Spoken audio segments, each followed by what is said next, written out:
السلام علیکم ورحمۃ اللہ وبرکاتہ۔ کیسے ہیں دوستو؟ امید ہے کہ آپ اچھے ہوں گے۔ حروف تہجی کو انگلش میں الفابیٹ کہتے ہیں۔ اس سے پہلے ہم بات کریں گے حرف کی۔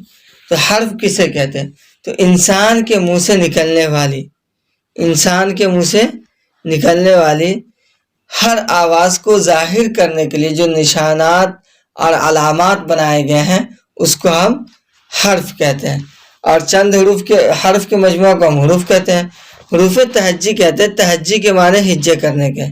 تہجی کے معنی کیا ہے؟ ہجے کرنے کے ہیں، اور ہجے حروف سے ہوتے ہیں۔ ہجے کس سے ہوتے ہیں؟ حروف سے ہوتے ہیں۔ لہذا الف سے یا تک کے تمام حروف کے مجموعہ کو حروف تہجی کہتے ہیں۔ گویا کہ ہم کہیں گے کہ تہجی کے معنی ہجے کرنے کے، ہجے حروف سے ہوتے ہیں، اس لیے الف سے یا تک کے تمام حروف کے مجموعہ کو حروف تہجی کہیں گے، حروف تہجی کہیں گے۔ حروف تہجی کے بعد جو ہمارا آتا ہے وہ آتا ہے لفظ۔ حروف تہجی کے بعد کیا آتا ہے؟ لفظ آتا ہے، جس کو انگلش کے اندر ورڈ کہتے ہیں اور ہندی کے اندر شبد کہتے ہیں۔ ہندی کے اندر کیا کہتے ہیں؟ اسی کو شبد کہتے ہیں، ہندی میں شبد کہتے ہیں۔ لفظ کی اگر ہم تعریف کریں تو انسان کے منہ سے جو آواز نکلتی ہے اس کو ہم لفظ کہتے ہیں۔ دوسرے تعریف اس طریقے سے کر سکتے ہیں کہ چند حروف کے باترتیب مجموعے کو، دوسری تعریف ہم لفظ کی اس طریقے سے کر سکتے ہیں کہ چند حروف کے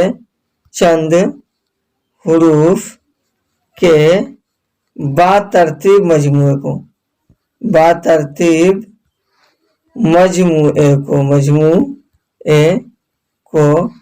لفظ کہتے ہیں۔ کیا کہتے ہیں؟ لفظ کہتے ہیں۔ جیسے پانی وغیرہ۔ لفظ کی دو قسمیں ہیں، ایک ہے لفظ موضوع اور دوسرا لفظ مہمل۔ لفظ کی ایک قسم کون سی ہے؟ لفظ موضوع۔ دوسری کون سی ہے؟ لفظ مہمل۔ لفظ کا ہی دوسرا نام کلمہ ہے، اور اسی کو ہم لوگ کلام بھی کہتے ہیں۔ لفظ موضوع قواعد کے اندر صرف لفظ موضوع سے بحث ہوتی ہے، کلام کے اندر لفظ موضوع کی اہمیت ہے، اس لیے قواعد میں صرف لفظ موضوع سے بحث ہوتی ہے، مہمل سے کوئی بحث نہیں ہوتی ہے۔ تو چلیے ہم سب سے پہلے لفظ موضوع کو دیکھتے ہیں کہ پہلے تو لفظ کو دیکھ لیتے ہیں کہ لفظ کسے کہتے ہیں۔ لفظ یا انگلش میں ورڈ اور ہندی میں شبد، انسان کے منہ سے جو آواز نکلتی ہے اسے لفظ کہتے ہیں، جیسے چائے، پانی، روٹی، قلم، کتاب وغیرہ۔ جیسے کسی انسان نے کہا چائے، پانی، روٹی، قلم، کتاب، خالد، حامد، ناصر، رامو، شیام، تو یہ تمام کے تمام کیا ہے؟ انسان کے منہ سے نکلنے والی آواز ہے، جو کیا کہلاتے ہیں؟ لفظ کہلاتے ہیں۔ اسی طریقے سے کسی نے کہا چائے وائے، روٹی ووٹی، یہ تمام کے تمام کیا ہو جائیں گے؟ لفظ ہو جائیں گے۔ اور لفظ کے اقسام میں جو ہے، لفظ کے آپ نے دو قسمیں دیکھی ہے، ایک لفظ موضوع اور دوسرے کون سے؟ لفظ مہمل۔ تو یہاں دیکھتے ہیں لفظ موضوع۔ لفظ موضوع ایسا لفظ ہے جس کا کچھ معنی ہو، ایسا لفظ انسان جب بولتا ہے تو ایسا لفظ جس کا کچھ معنی ہوتا ہو، یا وہ لفظ کوئی معنی رکھتا ہو، یا وہ معنی دار لفظ ہو، تو ایسے لفظ کو کیا کہتے ہیں؟ لفظ موضوع کہتے ہیں، لفظ موضوع کہتے ہیں۔ ایسے لفظ کو کیا کہتے ہیں؟ لفظ موضوع کہتے ہیں۔ جیسے چائے، پانی، روٹی وغیرہ۔ جیسے چائے، پانی، روٹی وغیرہ کہا جائے تو ہمیں کیا سمجھ میں آتا ہے؟ یہ کھانے پینے کی چیزیں ہیں، یہ کھانے پینے کی کیا ہے؟ اشیاء ہے، یہ خوردونوش کی اشیاء ہے۔ اس کے بعد لفظ موضوع کے بعد دوسری جو قسم ہے لفظ مہمل ہے۔ جس لفظ کے کوئی معنی نہ ہو، یا ایسا لفظ جو کوئی معنی نہ رکھتا ہو، یا بے معنی لفظ، جس لفظ کا کوئی معنی نہیں ہے اس کو ہم مہمل کہتے ہیں۔ اس لفظ کو ہم کیا کہتے ہیں؟ مہمل کہتے ہیں۔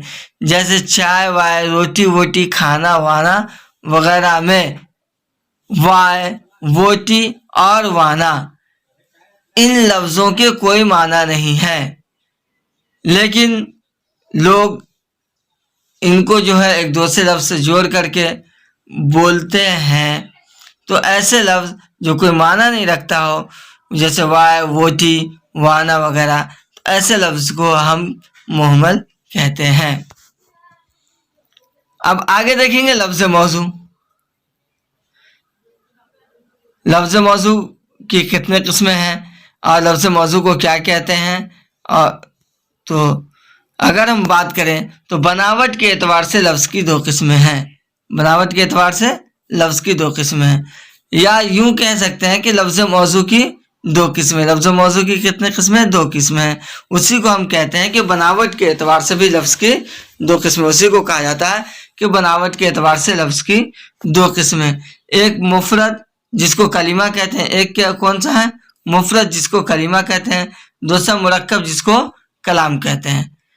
ہمیں کلمہ اور اس کے اقسام کو دیکھنا ہے، اس لیے جو ہے ہم پیچھے سے آپ کو لانے کی کوشش کیا کہ لفظ موضوع میں کی دو قسمیں، بناوٹ کے اعتبار سے لفظ کی دو قسمیں ہیں، ایک کلمہ ہے اور دوسرا کلام ہے، ایک مفرد ہے اور دوسرا کیا ہے؟ مرکب ہے۔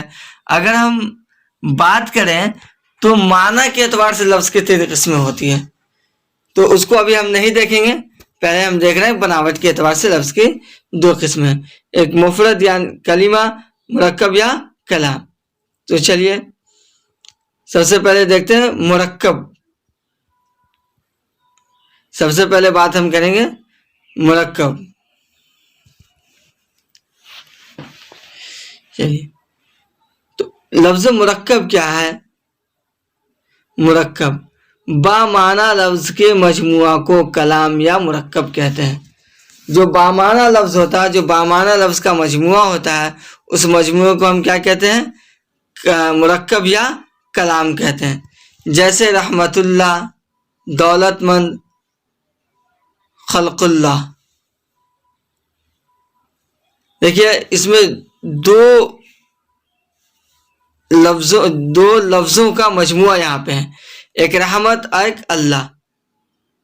رحمت اللہ میں رحمت ایک الگ لفظ ہے اور اللہ ایک الگ لفظ ہے، تو دونوں کو ملا کر کے یہاں مرکب بنایا گیا ہے، اور یہ بامعنی لفظ بھی ہے، اس لیے اس کو کلام یا مرکب کہتے ہیں۔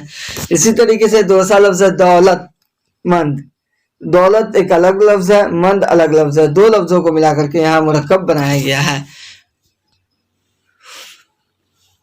اسی طریقے سے ہے مفرد یا کلمہ۔ مفرد یا کلمہ تو اکیلا یا تنہا بامعنی لفظ، ایسا بامعنی لفظ جو اکیلا ہو یا تنہا ہو، تو ایسے بامعنی لفظ کو ہم کیا کہتے ہیں؟ کلمہ کہتے ہیں یا مفرد کہتے ہیں، جیسے رحمت، دولت، دانش، خلق وغیرہ۔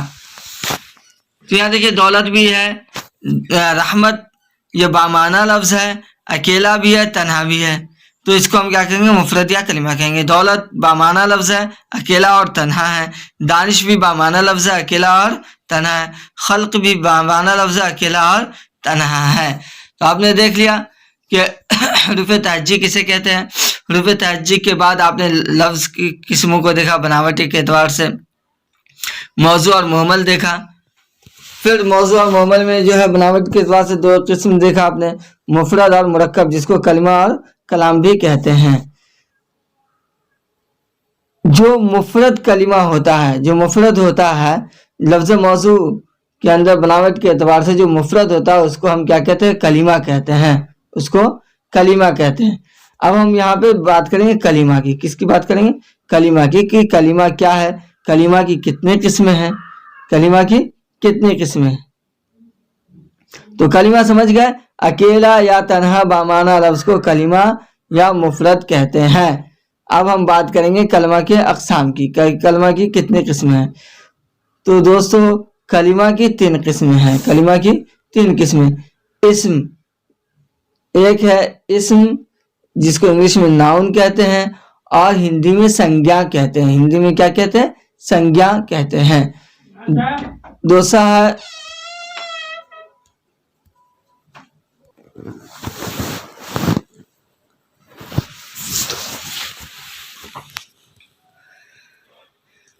کلمہ کی تین قسمیں۔ کلمہ کی کتنے قسمیں؟ تین قسمیں۔ اسم جس کو انگلش میں ناؤن اور ہندی میں سنجھا کہتے ہیں. ہندی میں کیا کہتے ہیں؟ سنجھا کہتے ہیں. دوسری قسم فعل جس کو انگلش میں ورب اور ہندی کے اندر کریا کہتے ہیں. ہندی کے اندر کیا کہتے ہیں؟ کریا کہتے ہیں. اور اس کا تیسری قسم ہے حرف جس کو انگلش میں لیٹر کہتے ہیں. انگلش میں کیا کہتے ہیں؟ لیٹر کہتے ہیں. تو سب سے پہلے ہم ناؤن کو دیکھیں گے یعنی اسم کو دیکھیں گے کہ اسم کسے کہتے ہیں. تو اسم کی تعریف ہم دو طریقے سے کر سکتے ہیں. ایک تو یہ کہ کسی شخص، جگہ، جانور اور چیز کے نام کو اسم کہتے ہیں. کہ کوئی شخص ہے اس کا نام ہے، یا کوئی جگہ ہے اس کا نام ہے، یا کسی جانور کا نام ہے، یا کسی چیز کا نام ہے. تو ہم ان شخص، جگہ، جانور اور چیز کے نام کو ہم کیا کہتے ہیں؟ اسم کہتے ہیں. جیسے طارق ایک شخص کا نام ہے، جال ایک جگہ کا نام ہے، پنکھا چیز کا نام ہے، بیل جانور کا نام ہے. ایک تو یہ ہو گیا. دوسری تعریف اسم کی اس طریقے سے ہم کریں گے کہ اسم وہ کلمہ ہے جو اپنا معنی بتانے میں کسی دوسرے کلمہ کا محتاج نہ ہو.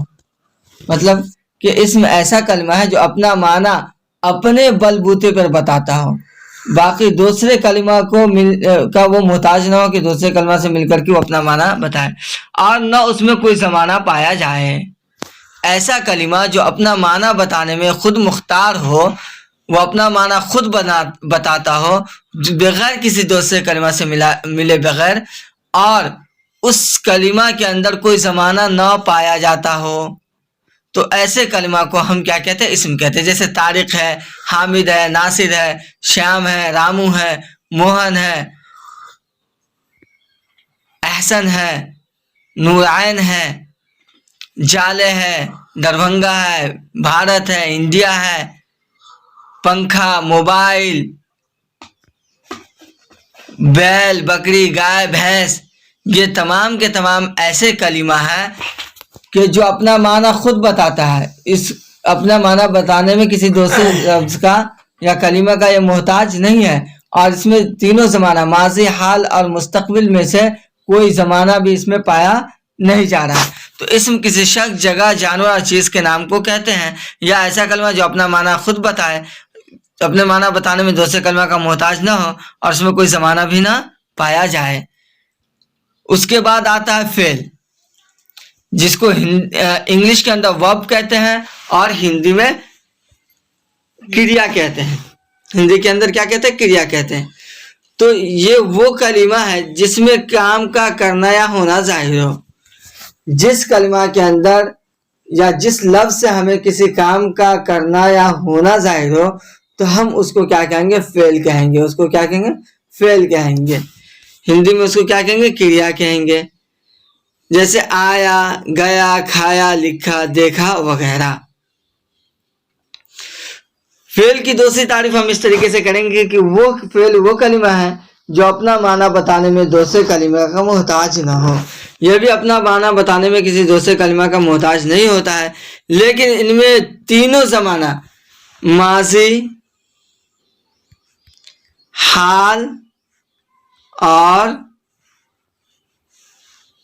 مستقبل، تینوں زمانہ، ماضی اور مستقبل میں سے کوئی ایک زمانہ اس کے اندر کیا ہے؟ پایا جاتا ہو. اس کے اندر کیا ہے؟ تینوں زمانے میں سے کوئی ایک زمانہ پایا جاتا ہو. جیسے خالد آیا، آیا فعل ماضی ہو گیا. خالد آئے گا فعل مستقبل ہو جائے گا. خالد آیا ہے، خالد ابھی آیا ہے، یہ فعل حال ہو گیا. تو ایسا کلمہ جو اپنا معنی خود بتاتا ہو لیکن اس میں کوئی زمانہ پایا جاتا ہو، ایسے کلمہ کو ہم کیا کہیں گے؟ فعل کہیں گے. اسی کو ہندی کے اندر جو کریا کہتے ہیں اور انگلش میں ورب کہتے ہیں. پھر اس کے بعد آگے بات کرتے ہیں حرف کی. تو حرف یہ ایسا کلمہ ہے جو اپنا معنی بتانے میں دوسرے کلمہ کا محتاج ہو، یعنی وہ یہ جو ہے دوسرے کلمہ کو مل کر کے ہی اپنا معنی بتاتا ہو. جیسے نے، سے، کو، کا، کی وغیرہ. یہ ایسے کلمہ ہیں جو بغیر دوسرے کلمہ کے ملے اپنا معنی نہ بتا سکیں. چلیے اس کو دوسری تعریف سے اور مثال سے سمجھنے کی کوشش کرتے ہیں. مجھے یقین ہے کہ دوسری تعریف اور مثال سے آپ اس کو اور اچھے سے سمجھ جائیں گے. کہ ایسا کلمہ جو اسم کو اسم سے یا اسم کو فعل سے، اسم کو اسم سے یا اسم کو فعل سے جوڑنے کا کام کرے. مان لیجیے کہ ایسا کلمہ جو اسم کو اسم سے جوڑتا ہو یا اسم کو فعل سے جوڑتا ہو، ایسے کلمہ کو ہم کیا کہتے ہیں؟ حرف کہتے ہیں. جیسے مثال کے طور پہ آپ نے دیکھیے حماد نے کیف سے کہا وقت پر نماز پڑھو. اب دیکھیے اب اس میں سب سے پہلے تو ہم چھانٹ لیتے ہیں اسم کون کون ہے، اسم کون ہے، اس کے بعد فعل کون ہے اور حرف کون ہے. سب سے پہلے ہم تو یہ دیکھ لیتے ہیں. تو دیکھیے حماد کیا ہے؟ اسم ہے.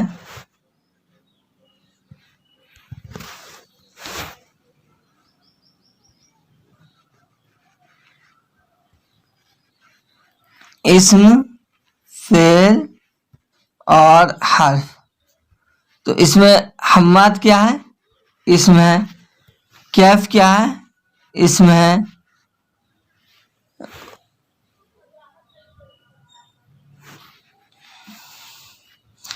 وقت کیا ہے؟ تو یہ آپ کو فعل ہو جائے گا. نماز کیا ہے؟ نماز کیا ہے؟ یہ نماز آپ کو اسم ہے. پڑھو کیا ہے؟ فعل ہے.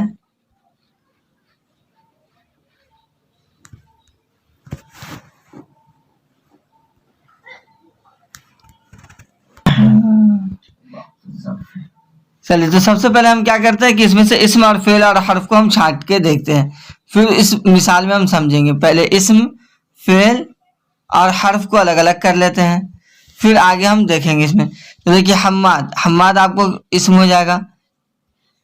کیف، کیف بھی اسم ہے. نماز، نماز بھی اسم ہے. اس کے بعد اب کیا ہے؟ فعل، فعل، فعل میں کون ہے؟ پڑھو کیا ہو جائے گا؟ فعل ہو جائے گا. پڑھو کیا ہے؟ فعل ہو گیا. اب ہم دیکھتے ہیں حرف کو دیکھیں گے. تو نے، سے، پر، یہ کیا ہوگا؟ حرف ہوگا. تو دیکھیں کیا حماد نے کیف سے کہا، حماد نے کس سے کہا؟ کیف سے کہا. اور کہا بھی آپ کو جو ہے فعل ہو جائے گا. کہا بھی کیا ہے؟ فعل ہو جائے گا. تو دیکھیے اس میں حماد کیا نماز ہو گیا، فعل میں پڑھو، اور کہا ہو گیا حرف نے سے پڑھ ہو گیا. تو کیا حماد نے کیف سے کہا، کس نے کہا؟ حماد نے. کس سے کہا؟ کیف سے. تو حماد بھی اس میں اور کیف بھی کیا ہے؟ اس میں. دونوں کے بیچ میں کون سا حرف آ رہا ہے؟ نے. نے کیا ہے؟ یہ حرف ہے. اب دیکھیے ہم نے کیا کہا اس تعریف میں کہ اسم ایسا کلمہ، حرف ایسا کلمہ ہے جو اسم کو اسم سے جوڑے، اسم کو اسم سے جوڑنے کا کام کرے. تو حماد یا اسم کو فعل سے جوڑنے کا کام کرے. تو پہلے دیکھیے حماد نے کیف سے کہا، تو حماد نے کیف سے. تو حماد اسم ہے، نے حرف ہے اور کیف کیا ہے؟ اسم ہے. تو دو اسم کو جوڑنے کا، حماد نے کیف، نے دونوں اسم کو جوڑنے کا کام کر رہا ہے. چلیے اس کے آگے دیکھتے ہیں. کیف سے کہا، کیف کیا ہے؟ اسم ہے. سے کیا ہے؟ حرف ہو جائے گا. اور کہا کیا ہے؟ فعل ہے. تو اسم کو فعل سے بھی جوڑنے کا کام کر رہا ہے. وقت پر نماز پڑھو. تو یہاں آپ نے دیکھ لیا کہ اسم کو اسم سے جوڑنے کے لیے نے استعمال ہوا، اور اسم کو فعل سے جوڑنے کے لیے کون سا ہے؟ سے استعمال ہوا. تو نے سے. اسی طریقے سے جو وقت پر نماز، تو پر جو ہے وہ بھی یہ تمام کے تمام کیا ہے؟ حرف ہے. تو مجھے یقین ہے کہ اس مثال سے اور اس تعریفات سے آپ کو سمجھ میں آ گیا ہوگا. تو مختصراً یہ کہ کلمہ جو ہے اس کی 3 قسمیں. کلمہ جو ہے مفرد اور تنہا بامعنی لفظ کو، اکیلا یا تنہا بامعنی لفظ کو کلمہ کہتے ہیں. کلمہ کی 3 قسمیں ہیں. اسم، جس کو انگلش میں ناؤن اور ہندی میں سنگیا کہتے ہیں. دوسری قسم ہے فعل، جس کو انگلش میں ورب اور ہندی میں کریا کہتے ہیں. تیسری قسم ہے لیٹر، جس کو اردو حرف، جس کو انگلش میں لیٹر کہتے ہیں. اور اسم کی تعریف ہم نے 2 کی ہے کہ کسی شخص، جگہ، جانور، چیز کے نام کو اسم کہتے ہیں، یا اسم وہ کلمہ ہے جو اپنا معنی بتانے میں کسی دوسرے کلمہ کا محتاج نہ ہو اور اس میں کوئی زمانہ نہ پایا جائے، جیسے طارق، خالد، حامد، ناصر وغیرہ. اسی طریقے سے فعل وہ کلمہ ہے جس میں کسی کام کا کرنا یا ہونا ظاہر ہو، اور وہ ایسا کلمہ ہے جو اپنا معنی بتانے میں دوسرے کلمہ کا محتاج نہ ہو، لیکن اس میں کوئی زمانہ ماضی، حال اور مستقبل میں سے کوئی زمانہ پایا جاتا ہو، جیسے آیا، گیا، کھایا، لکھا، دیکھا، پڑھا، سویا وغیرہ۔ اسی طریقے سے حرف ہے کہ ایسا کلمہ ہے جو اپنا معنی بتانے میں دوسرے کلمہ کا محتاج ہو، جیسے نے، سے، کو، کاکی، را، ری وغیرہ۔ اور دوسری تعریف ایسا کلمہ جو اسم کو اسم سے یا اسم کو فعل سے جوڑنے کا کام کرے، جیسے حماد نے کیف سے کہا وقت پر نماز پڑھو۔ تو دوستو، ہم آپ سے امید کرتے ہیں کہ آپ کو ہماری یہ ویڈیو سمجھ میں آ گئی ہوگی۔ اگر پھر بھی کسی طریقے کی کوئی ڈاؤٹ، کوئی دقت، کوئی پریشانی ہو تو آپ ہمارے واٹس ایپ نمبر 7782 064 071 پر رابطہ کر سکتے ہیں، کانٹیکٹ بھی کر سکتے ہیں۔ اور آپ کو ڈی ایل ایڈ سے متعلق نوٹس چاہیے تو آپ ہم سے رابطہ کیجیے۔